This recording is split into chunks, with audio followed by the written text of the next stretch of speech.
உருளைக்கிழங்கு மிளகு சிப்ஸ் எப்படி வீட்டிலேயே செய்கிறதுன்னு பார்க்கலாம். அதுக்கு நல்ல பெரிய உருளைக்கிழங்கு நல்ல நீளமாக இருக்கிற மாதிரி உருளைக்கிழங்கு பார்த்து வாங்கிக்கிட்டு நல்லா வாஷ் பண்ணிவிட்டு ஒரு சட்டி எடுத்து அதில் தண்ணி ஊற்றி உப்பு போட்டு வச்சுக்கணும். அப்புறம் பீலர் எடுத்து அதோட ஸ்கின்னை எல்லாத்தையும் எடுத்துட்டு அந்த உருளைக்கிழங்க அந்த பீலர்லேயே நீங்கள் வந்து நல்ல பீலரில் நீங்கள் பண்ணும்போது நல்ல ஸ்லைஸ்டாக சூப்பராக உங்களுக்கு நல்லா மெல்லிஸாக வரும். பொரிக்கும் போது ஈஸியாக இருக்கும். சாப்பிடும்போதும் நீங்கள் நைஃப்பில் கட் பண்ணிங்கன்னா கொஞ்சம் தடிமனாக இருக்கும். அது வேகிறதுக்கு டைம் ஆகும். சாப்பிடையில ஒரு மாதிரியாக இருக்கும். இந்த மாதிரி நீங்கள் பீலரில் பண்ணிங்கன்னா ரொம்ப ஈஸியாக வரும்.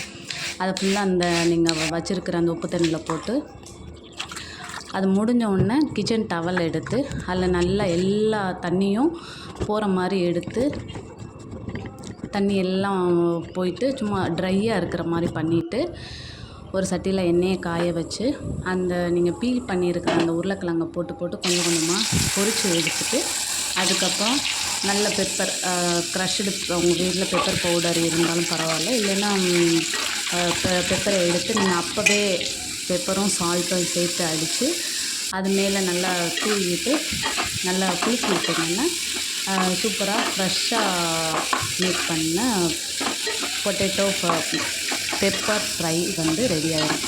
ஈவினிங் டைமில் கிட்ஸுக்கு நீங்களே வீட்டில் பண்ணி கொடுக்கலாம். கடையில் நீங்கள் வாங்கும்போது வேறு எண்ணெயில் பொரிப்பாங்க. இதுக்கு நீங்கள் 10 மினிட்ஸ்லேயே நீங்கள் இதை வீட்டில் செஞ்சிடலாம்.